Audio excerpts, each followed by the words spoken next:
Hello everybody and welcome to this EduSat session on the elective English course called Understanding Prose, EEG 5.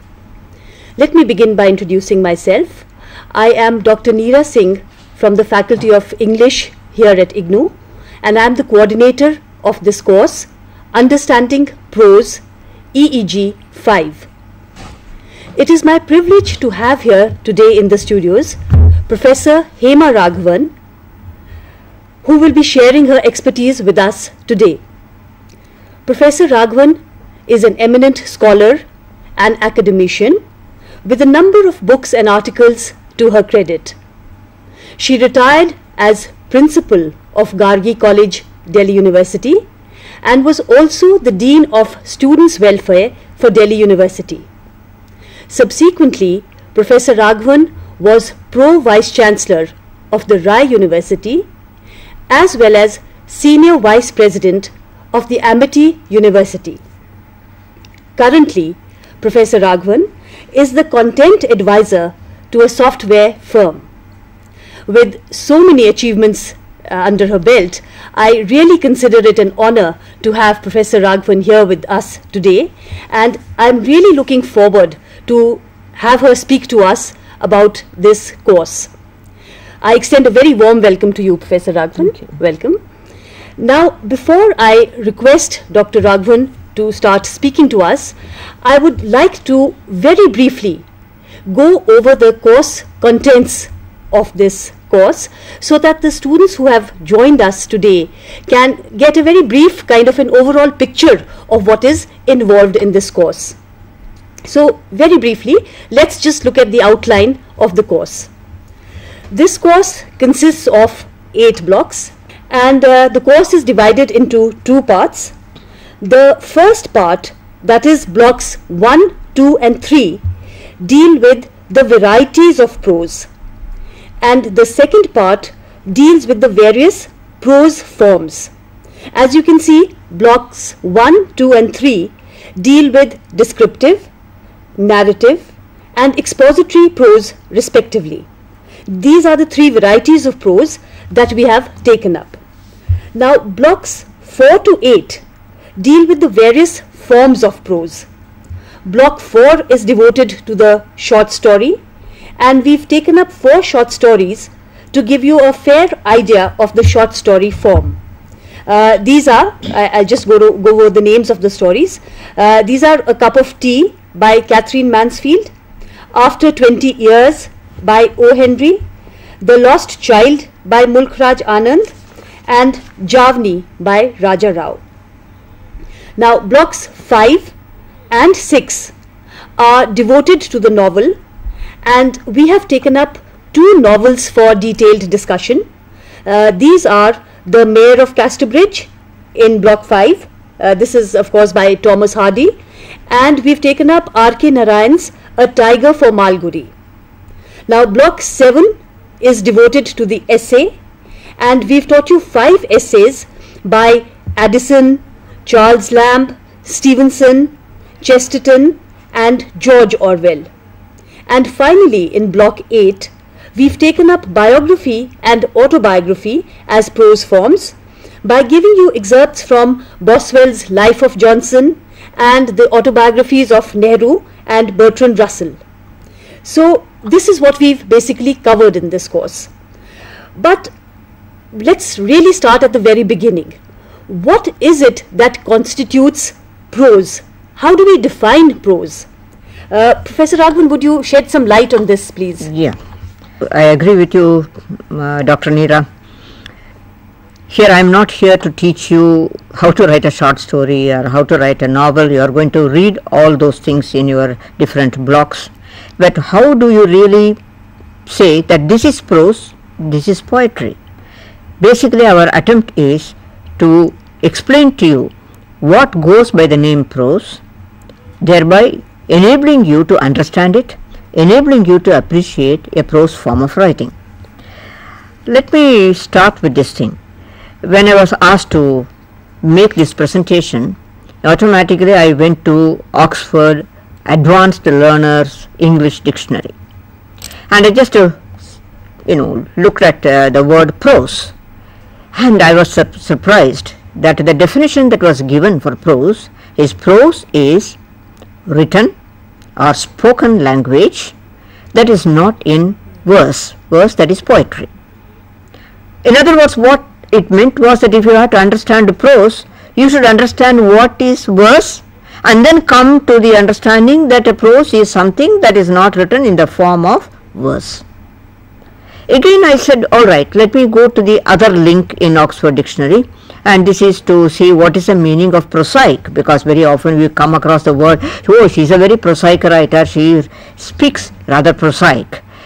Now prosaic means very often it is used to say anything that is dull, anything that is ordinary, anything that lacks imagination. So from this dictionary, Oxford's dictionary, I came to this conclusion: 3 forms. 1. Prose is a form of writing that is not arranged in a regular rhyme or a rhythm. There is no rhythm scheme, there is no rhyme. I will give you an example. Jack and Jill went up a hill to fetch a pail of water. Jack fell down, broke his crown. Jill came tumbling after. Now what do you see? The poet, whosoever has written this, is very careful to make the connection between Jill and hill, connection between water and after, last down and crown. There is a very conscious attempt on the part of the poet to see that poetry is written in a rhyme scheme. The second, and when you come to prose, we find that we do not have either this rhythmic pattern nor the rhyme scheme. Does it mean that prose writers do not have any structure? No, they do have a structure. Now that structure consists of paragraphs and sentences, which taken together form a composite unit. Now when you are going to write an essay, a prose essay, you will be asked to write a prose essay in say 5 paragraphs or 6 paragraphs, which means the paragraph should have some kind of a link. You cannot start one paragraph, first paragraph, and then go on to some other thing in the second, go on to yet another thing in the third, and there will be no link at all. So when we are writing prose, the most important thing is the structure, and the structure is in terms of the link between the different paragraphs. The opening and the concluding paragraph almost come a full cycle. So that's the first point that I would like to say. So there is this kind of a structured form including sentences and paragraphs. And also there has to be what I call a logical development. So if you have poetry as something that has a rhyme scheme, has a rhythmic pattern, you will find that prose has got a logical pattern. The second thing that we found from the Oxford Dictionary is, well, writing, prose is any form of writing that does not call for an exercise of imagination. I am rather surprised, because how can you write if you don't have imagination? For anything, whether you write prose or poetry or drama or essay, you have to have imagination. It is a key to any form of writing. For example, you are reading Tiger for Malgudi by R.K. Narayan. R.K. Narayan wrote this splendid novel Malgudi Days, and what has he done? He has set the entire thing in an imaginary town called Malgudi. There is no such town that exists in India, in any part of India, but the only thing is he has exercised his imagination to create a town called Malgudi. And what is important is that this is an imagination that a prose writer is expected to exercise. Mind you, I just want you to bear in mind that please never use the word prosaic imagination. That means it is without imagination, or it is a dull. It is imagination that is required by a prose writer. That is what you call the imagination of prose. Right. Dr. Raghavan, I'll definitely be very careful when I use this term prosaic imagination after you've explained the finer distinctions. But could you sort of elaborate a bit upon the finer distinctions of prose imagination and poetic imagination? Yeah, that's it's a good point, because it also helps you to understand prose. Poetic, when you say poetic, it means something that is imaginative, something that is graceful, something that is flowing, and something that is full of feeling. You all know that Wordsworth is a great writer, a great poet. He has written a number of poems, and even a small poem, a short poem like The Daffodils. He goes and sees the daffodils.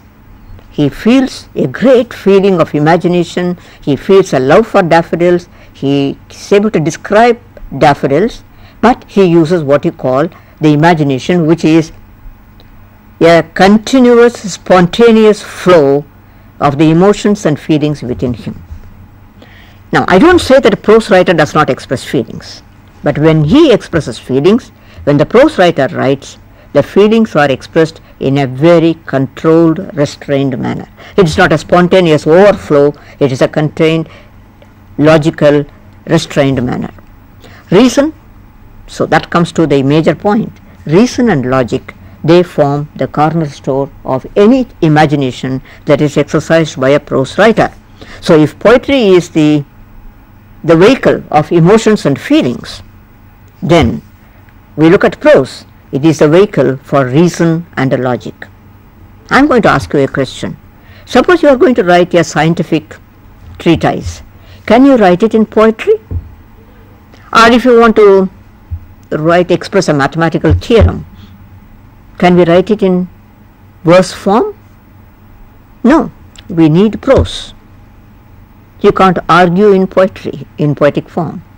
Arguments, debates, exposition, description, scientific discoveries, philosophic writings, technical writings, political statements, policies of political parties, policies of the government, all these require three basic things: clarity, logic, order. So here you have the essential qualities of prose: clarity, logic and order.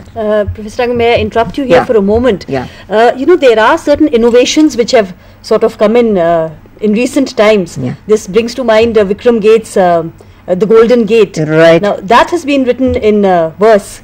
So what do you have to say about that? Yeah, that's a very, it's a very interesting kind of writing by Vikram Seth, The Golden Gate. And if you have ever seen 18th century poetry, which is like Dryden and Pope, again you will find that heroic poetry or Golden Gate Vikram Seth, they all do subscribe to what you call poetry, but then they are written in such a way that that poetry approximates to prose. It is a very, very good example. Golden Gate is in a sonnet form, that is, 8-line stanza. Yes. And it is written in a sonnet form, and you have the rhyme scheme, but it is an excellent example of a story written in verse, but which approximates to prose. It is the same with Alexander Pope's The Rape of the Lock, which is written in the 18th century, where you have the use of heroic couplets, but at the same time you will find that when you read, and when you read it aloud, you are almost reading it as if you are reading a prose piece. Okay. Yeah. Now, could you just shed some light on when and why the prose form developed at a certain period of British history?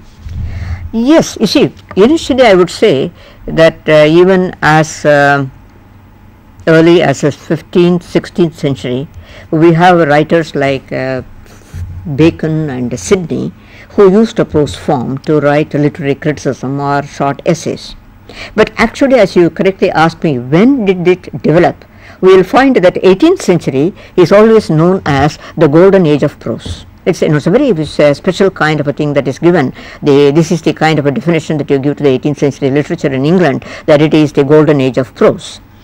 And prior to that, as I said, in up to the 18th century, up to the run up to the 18th century, say starting from the 14th century up to the 18th century, you have brilliant poets like Chaucer, Shakespeare, Spenser, Marlowe, a whole lot of poets who wrote this beautiful, great romantic poetry. In fact, this period, the Elizabethan period or the 16th century, is always called the Romantic Age #1. And so it is because the romantic poetry, feelings were expressed, emotions were expressed, love was expressed, therefore it is called the Romantic Age. But in the 18th century, because human mind is such that it cannot all the time accept one form of writing. It always wants change. And when you look at the whole of history of literature, you will find that if a period is known for poetry, the next stage is known for prose, the next stage will be known for poetry. It goes in cycles. So you will find that, as I said, up to the 18th century it was great poetry. Then you have the 18th century prose. Then 19th century you will find Wordsworth, Coleridge, Keats, Shelley writing great romantic poetry. So you will have this kind of alternate genre coming. 18th century, I would say, is the golden age of prose, when you see the distinct shift from poetry to prose. And why was that? Well, that is, it's very important to understand why this shift took place. Once I give you the historical reason, then you will understand the characteristics of prose. First point, 18th century, it saw the rise of what you today call the middle class. Before that, it is only the wealthy class, the aristocratic class, the royalty. They had the privilege of learning, they had the privilege of reading, they had the privilege of knowing about things. So everything that was written prior to that, even Dryden and Pope, when they started writing, the poetry was addressed to the royalty. But with the 18th century, you will find that England suddenly shifted from a political system of absolute monarchy to a parliamentary system of governance. So you have a new kind of a middle class coming in. They were the voters. They were going to vote. And this middle class also said, we want to be like the aristocratic class. We want also to learn. And therefore, there was a sudden love for learning among the new class, and they wanted books not to be written in Latin and Greek, but written in simple English, simple direct prose that they can understand. So you will find that, you have this Addison's Spectator papers. Okay. You will find that the 18th century that saw the rise of the periodical essay, and the main objective was, well, 1, instruction, 2, entertainment, informative, enjoyment. Both should be there. So the founding father, as I said, was Joseph Addison, and you know what he said? I want to be remembered in the future that I was the one who brought philosophy from the library shelves onto the coffee houses and tea tables. Now that's a very nice thing. Everybody should have access to these books. Yes. So he said that I want to write something, a new form of writing that is simple, direct, easy, enjoyable, humorous, witty, at the same time informative. So that's the first point, that is the rise of the middle class wanting something to read. Second, I said parliamentary system. Parliamentary system threw up two kinds of parties. One, the Tory, the other, the Whigs. Today they go by the name the Conservative Party and the Labour Party.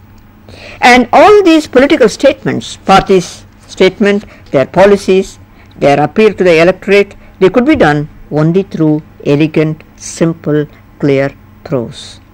Political debate could only be conducted in communicative prose. The third, somewhere in 1660, that is towards the end of 17th century, there came the Royal Academy of Science. This was, established in England, and this was age that saw the development of science. And again, I would like to say, all scientific principles, you cannot have it other than in prose. They require clear, unambiguous prose. So scientific writings demanded these logical derivations, clarity of thought expressed with precision. So prose became the natural choice. The next reason, fourth one, the middle class wanted entertainment.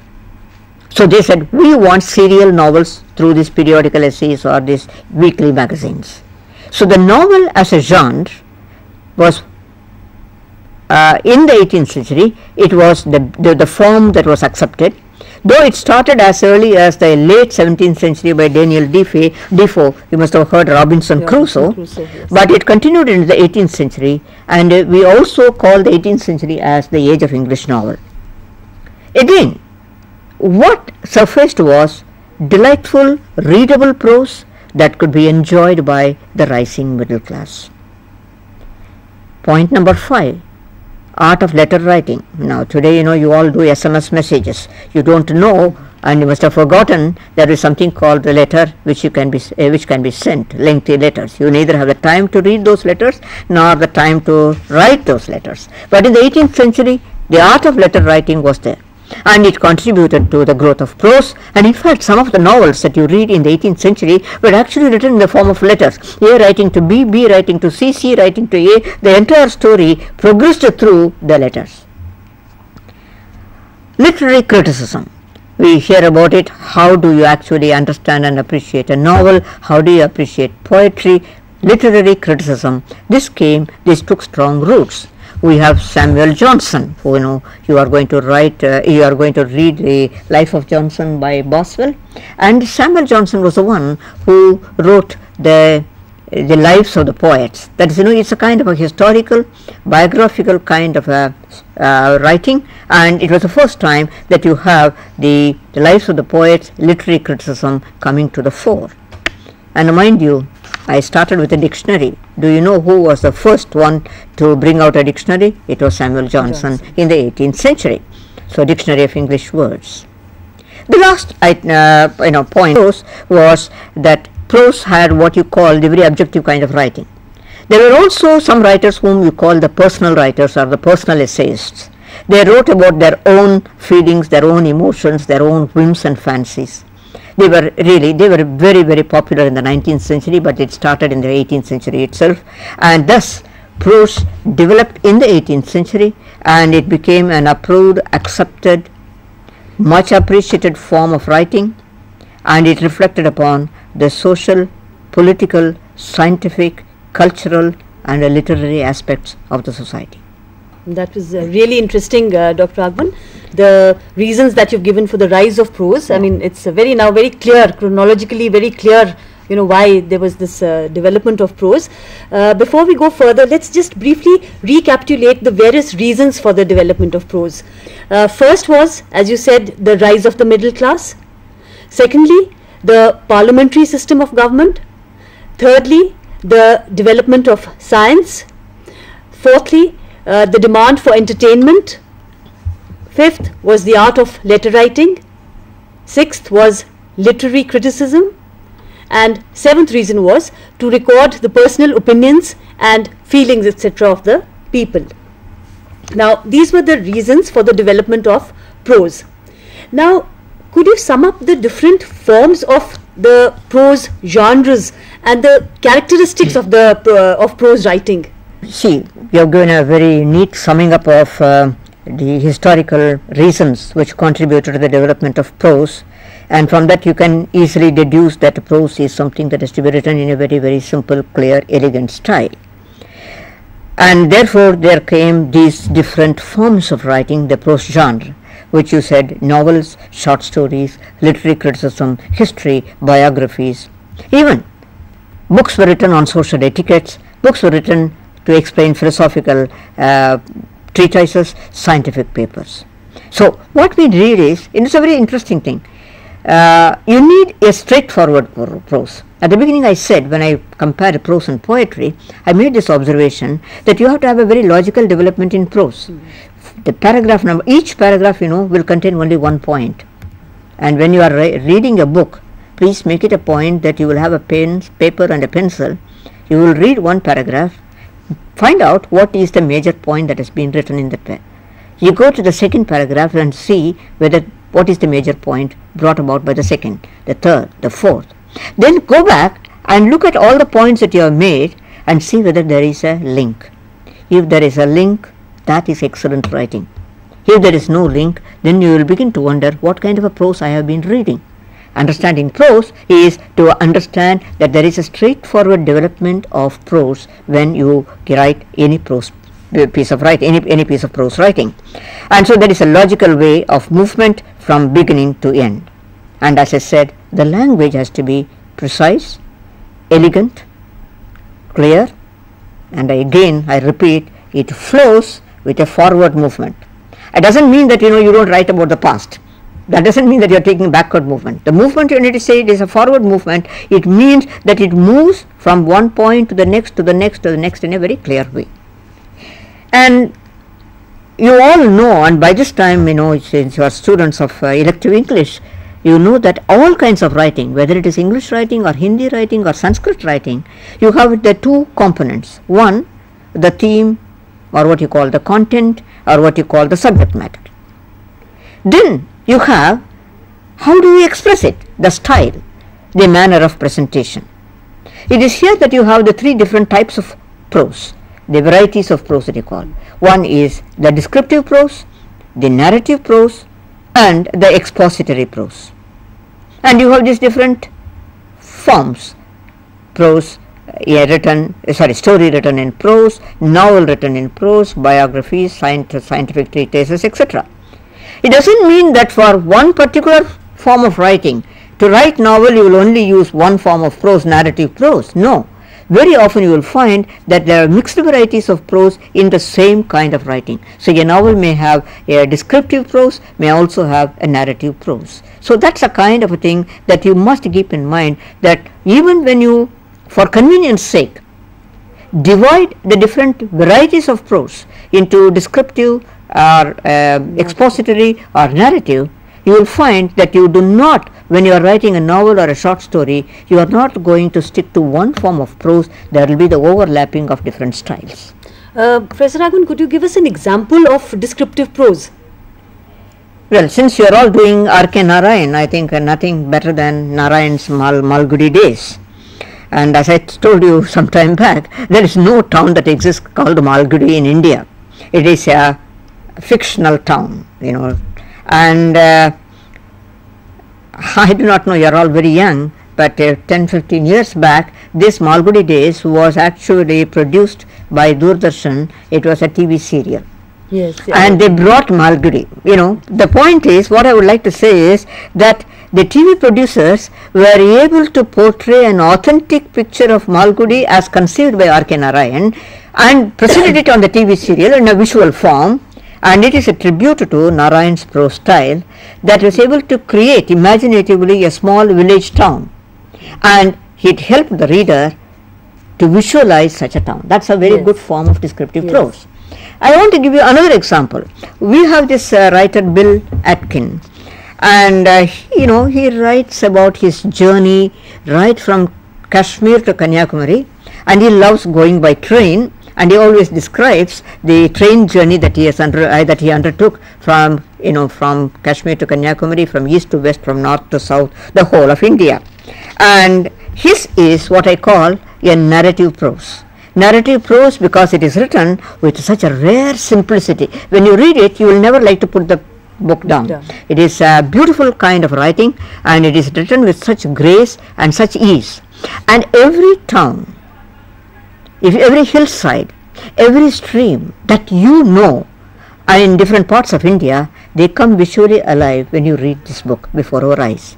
So this is a very good example of a descriptive prose style, and which takes me to the point, the description is factual, the description is photographic.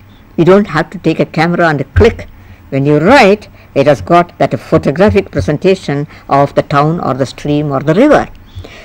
In the case of Narayan, slightly different. It is imaginative. There is no Malgudi. But he imagines Malgudi. So it is imaginative and it is delightful. In the case of Bill Atkin, it is something that is factual and that is photographic.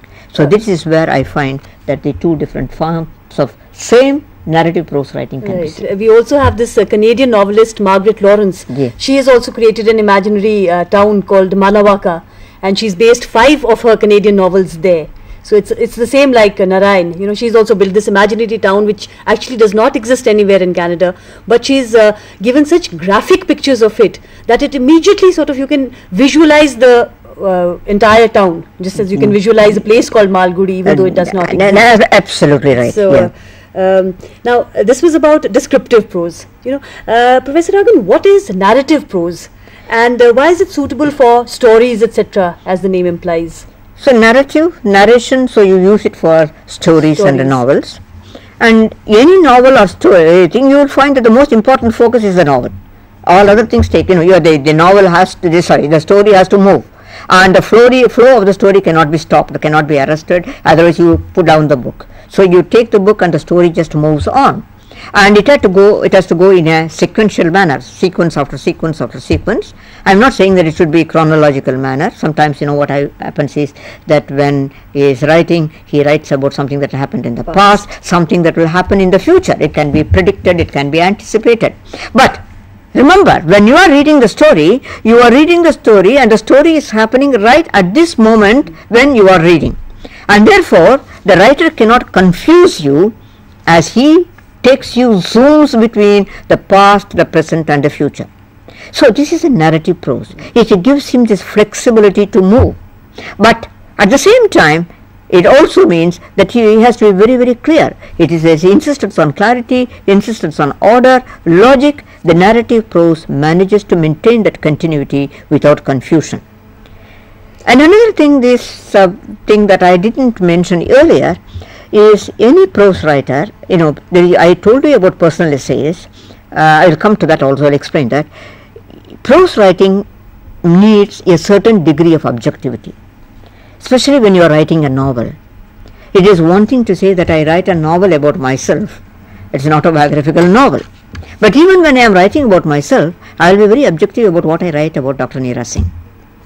It has to be an objectivity. In prose writing, you have to have this kind of an objectivity. In novel writing, you have to have this objectivity.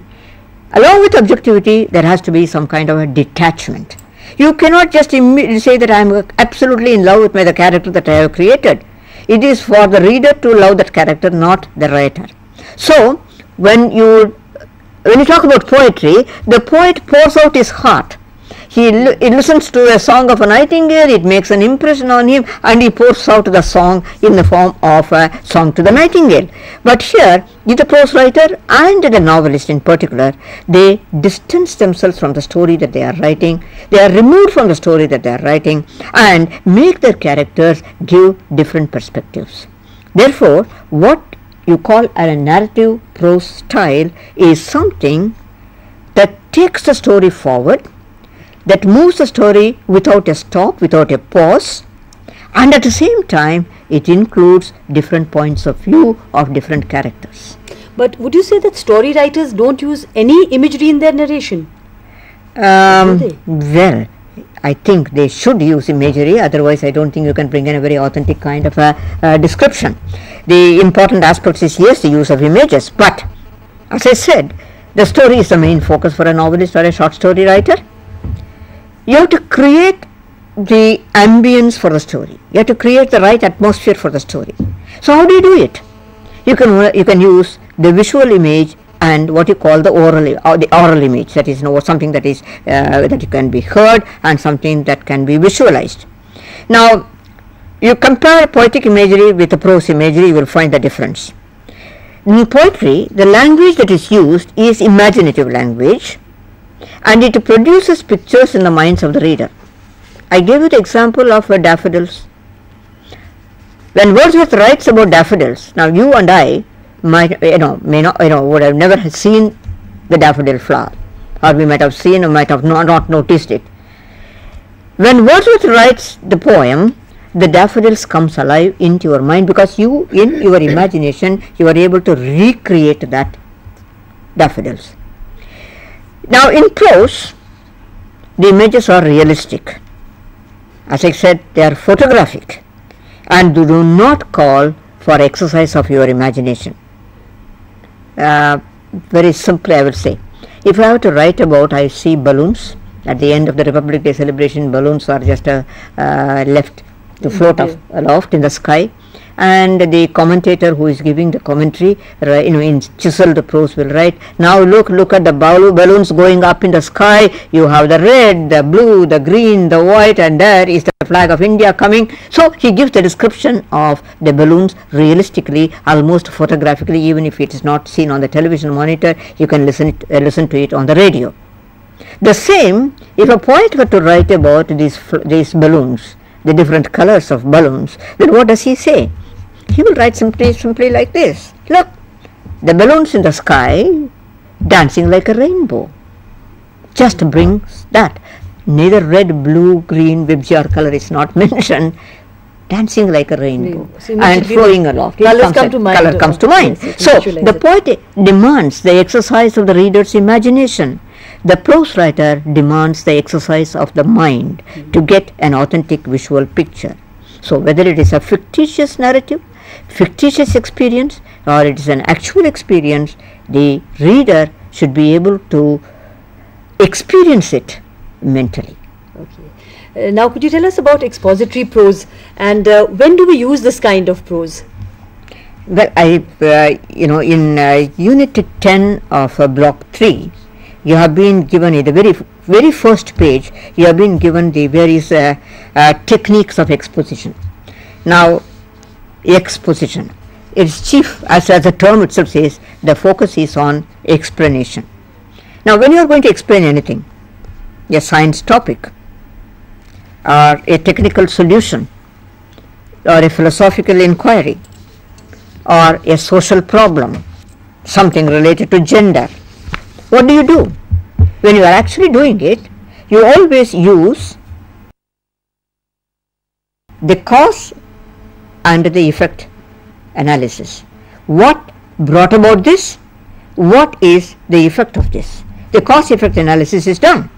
Or you deduce very rationally from point 1 to point 2 to point 3. You use arguments, and then you make a synthesis of all these things to put forward what you call the exposition and what you need as the expository prose.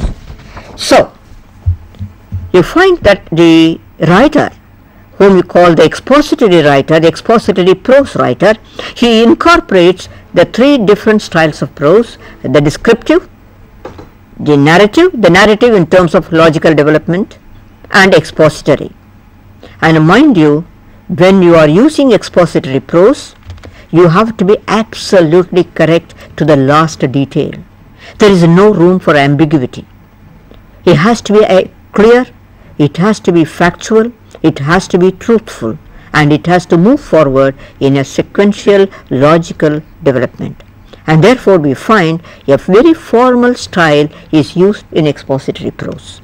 In other words, when you read an essay, scientific essay, or when you read a philosophical essay, you will find that the writer is very careful. He uses apt words, the appropriate words. The statements are very precise. There is no exaggeration. Not a single word you will say has been overused. There is no redundancy in those words, and therefore the presentation is what I call the Spartan style. Spartan means something that is simple without any frills attached to it. That is expository prose. That was very interesting, Dr. Raghavan. So basically we see that the nature and characteristics of descriptive, narrative and expository prose are fairly different from each other. A brief recap. Now, descriptive writing. See, descriptive writing describes things as